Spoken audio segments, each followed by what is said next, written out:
All right, so are you ready to unlock some serious potential? Oh, I love that. Because today we're diving deep, deep into Napoleon Hill's Think and Grow Rich. Ooh, yes. Classic. I know, I know. What are we doing talking about getting rich? Like, Right. trust me, this deep dive is about way more than just money, right? Exactly. I mean, Eddie Hill, he spent over 25 years, can you believe that? Studying 500 of the most successful people. Wow. Think about that. People like Andrew Carnegie, Henry Ford, just giants. Giants. And he kind of distilled all their secrets down into these 13 principles for success. It's pretty amazing. And the fascinating thing, the really cool thing is these principles, they can apply to anything you want to achieve, any goal, not just, money, wealth, all that. That's what I love about this book. Yeah. It's really about tapping into a mindset. Mindset, yeah. Understanding how powerful your thoughts are. Yeah. And using them to achieve, well, anything you set your mind to, really. And he starts off with a principle that seems kind of obvious, Okay. desire. But it's deeper than just saying like, oh yeah, you got to want it. Yeah, I want it. He saw this like burning desire, almost obsessive, in all the people he talked to. It wasn't just wishing or hoping. It was this real driving force behind everything they did. Right. It makes you think about that quote of his. Yeah. Weak desires bring weak results. Powerful stuff. That one always hits me hard. So what's your burning desire? And I don't mean like a vague, oh, I want to be happy. Right. We all want that. It's got to be a tangible goal, something specific, something that lights you up. Absolutely. And that's where the next principle comes in faith. Okay, faith. Now, we're not talking about like religious faith here, right? No. What are we talking about here? He's talking about believing you can actually achieve what you desire, even if, you can't see the path yet. Okay. You have to trust that things will work out, the universe will help you, but only if you believe it's possible. Right. It's almost like that whatever the mind can conceive and believe it can achieve. Oh, yeah, powerful stuff. But how do we cultivate that unshakable faith? Like, how do we get there? Well, Hill suggests some really, really interesting techniques. Okay. Lay it on me. Okay, so there's this thing called autosuggestion.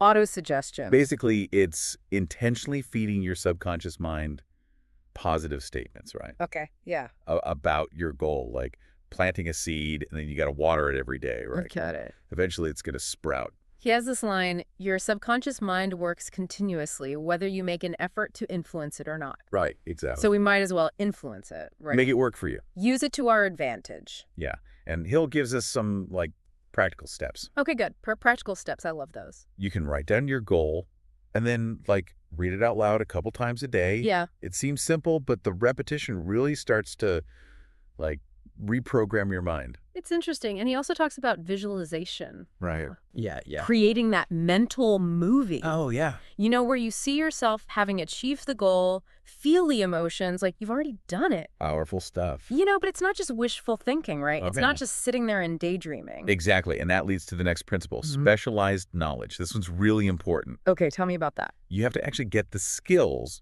the knowledge you need to reach that goal. Hill noticed all the successful people he studied, they weren't just, generally smart. They were masters of their specific thing. And that totally debunks that myth that general knowledge equals success. Exactly. He says knowledge is only potential power. It becomes power only when applied. So it's not about being a jack of all trades. It's about, focusing in on what you need. It's specific knowledge. Right. So what knowledge or skills, I'm asking you, listener, do you need to actually make your dreams a reality? Think about that for a second. And that takes us to imagination. Ooh, imagination. One of my favorite things. This is about thinking outside the box, visualizing what's possible, being creative to solve problems. Yeah. Hill really believed imagination drives innovation, progress, everything. I love how he puts it, the man who actually thinks uses his imagination. So I want to challenge you, listener. Destroy that box, okay? Think beyond those limits. See what happens. But you can't just daydream, right? Right. You got to take action. So here comes organized planning. Right. Hill was adamant about this one, a quitter never wins and a winner never quits. You need a plan, a step-by-step roadmap, how to get from where you are to where you want to be. Absolutely. He really emphasizes breaking it down. Right. Actionable steps, setting deadlines, even thinking about potential obstacles ahead of time. It's taking that big goal and, making it achievable, manageable. And, all this leads to decision. And this is where Hill saw a huge difference between the super successful and, well, everyone else. Okay, what's the difference? Successful people, they decide quickly, they're decisive, and they stick to their decisions. I love this quote. He says, successful people make decisions quickly and change them slowly, if ever. True. That's about trusting your gut, you know? Taking risks, calculated risks, but moving forward. No more overthinking. No more overthinking. And then, even when you hit those roadblocks, and you will, that's where persistence comes in. Oh, yeah. This is about that grit, that determination to never give up. Quitters never win, and winners never quit. I mean, come on, this classic Hill. Classic Hill. John Hill. But it's about viewing those setbacks, those things that, we all experience as opportunities to learn and grow. Yeah, adapt, change your approach, but never lose sight of the big picture. Right. And you don't have to do it alone. Yeah. Hill really recognized the power of the mastermind, surrounding yourself with people who get it, who support you. He says, no individual has sufficient experience, education, and ability to ensure great success without the cooperation of other people. So true. It's all about collaboration, isn't it? Collaboration. Okay. Welcome back. We're still deep in Think and Grow Rich, exploring all these 13 principles for success. Last time we talked about that mastermind group. Oh, yeah. The importance of having those people around you. But Hill didn't stop there. No, he didn't. There's more. It gets really interesting here, maybe even a little controversial. Okay, I like controversial. So the next principle is sex transmutation. Whoa. Okay, hold on. Now, before you jump to conclusions, Yeah. Hill's not talking about anything inappropriate. Right. Okay. Hmm. It's not about physical intimacy or anything like that. Yeah, I right? made that out. So what are we talking about here? It's about understanding that we all have this incredible energy inside us, this creative energy. And Hill saw that the most successful people, they knew how to channel that energy, that passion into their work, their goals, what they created. Okay. So it's almost like that drive, that fire in your belly. Exactly. Yeah. And he's saying you can harness that. You can redirect it. Think about those really driven people, artists, inventors, entrepreneurs. They had this fire, this passion that pushed them. Right. Makes sense. And Hill's saying that energy, yeah, it's often connected to, sexual desire, but you can actually consciously redirect it to fuel your ambitions, your creativity in any area. Okay, so it's not about ignoring or suppressing this natural energy. No. It's about understanding how powerful it is and then consciously choosing how you use it. Yeah, exactly. Interesting. Okay, what's next? Okay, so this one's kind of shrouded in mystery, no pun intended. I see what you did there. The sixth sense. Ooh, sixth sense. So we're not predicting lottery numbers here, are we? No, not about paranormal stuff. Okay. It's more about developing your intuition. That inner voice. Yeah, that gut feeling. The one that guides you to make, good decisions, the right moves. And Hill's saying the more you develop those other principles, like the desire, the faith, the persistence, the more that intuition, that gut, becomes fine-tuned. Exactly. You start to hear that voice more clearly. So you're tapping into this deeper wisdom. Yeah. And knowing that goes beyond just logic and reason. Right. And trusting that even when it doesn't totally make sense, that can be powerful. Yeah. Okay, now we got to talk about the flip side of success. Oh, yeah. The shadow side. Uh-huh. Fear. We all experience it, right? It's human. Of course. But Hill believed that fear is often the biggest thing holding us back from actually achieving those goals. Oh, absolutely. And he breaks down these these 6 basic fears, right? The Yeah. fear of poverty, criticism, ill health, losing love, old age, and even death. Big ones. Right. And those can manifest in so many ways. They prevent us from taking those risks, pursuing what we're passionate about, and ultimately living a really fulfilling life. So how do we get over these fears? Yeah. How do we do that? First, you got to admit they're there, Mhm. acknowledge them. Don't try to pretend they don't exist. Yeah. And then you question them. Okay. How do we question fear? Ask yourself, is this fear rational? Yeah. Is this based on facts or just some, limiting belief that I've picked up along the way? Oh, that's a good one. A lot of times when we really look at our fears, under a microscope, we realize they're not as scary as we thought. Yeah. And then we can start to challenge those fears. Right. Replace them with something positive. Empowering beliefs. Exactly. And then, take action even though you're still a little scared. Because remember, courage isn't the absence of fear. Right. It's taking action even when you are afraid.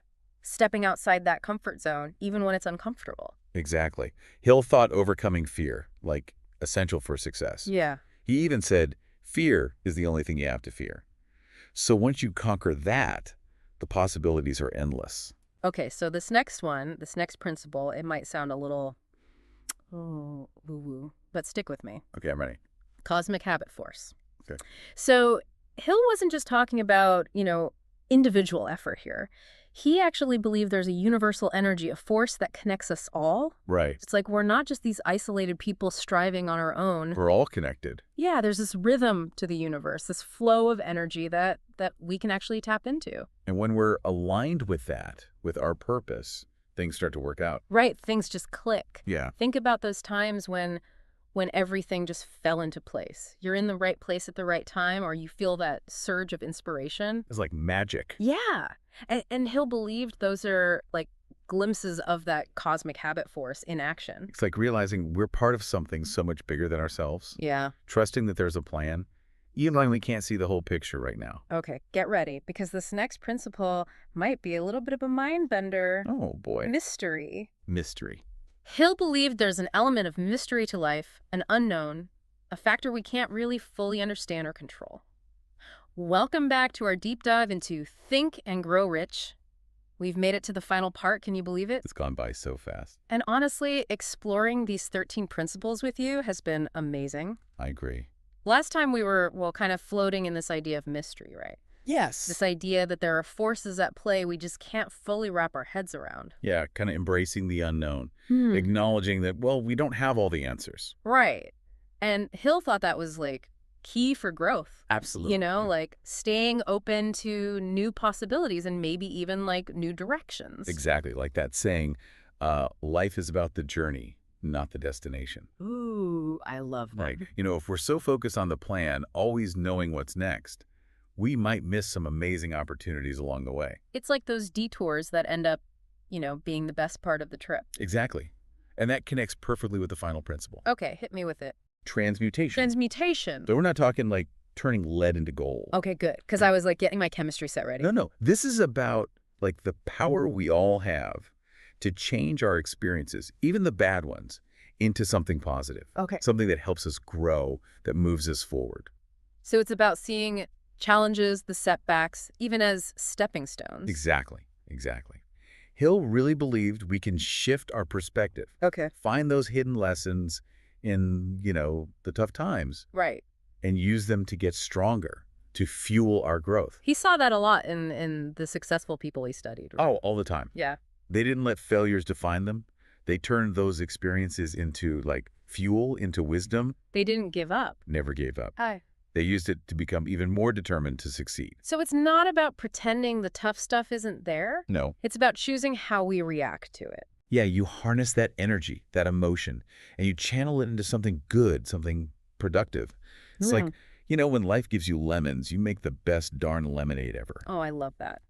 Okay, so as we wrap up our deep dive into Think and Grow Rich, what strikes me is how much these principles still matter today. Oh, I know, right? Hill wrote this book almost 100 years ago. It's crazy. And yet, what he's saying about human potential, about the power of our thoughts, it's like it was written yesterday. It's timeless. It's a reminder that success is not just about luck or, being in the right place at the right time. Right. It's about having the right mindset. Yeah. Understanding those forces inside us and around us, and then taking action, consistent action. You got to keep moving towards your goals. So as we leave you today, think about these 13 principles. Which one really speaks to you? Yeah. What action can you take today, right now, to start applying it in your own life? The power to create the life you want, it's inside you. Hill knew that, and his work reminds us of that too. Yeah. So keep thinking big, keep believing in yourself, and hey, never stop growing. Who knows? Maybe you'll be inspiring a whole new generation someday. Your own version of Think and Grow Rich. Exactly. That's it for our deep dive today. Thanks for joining us.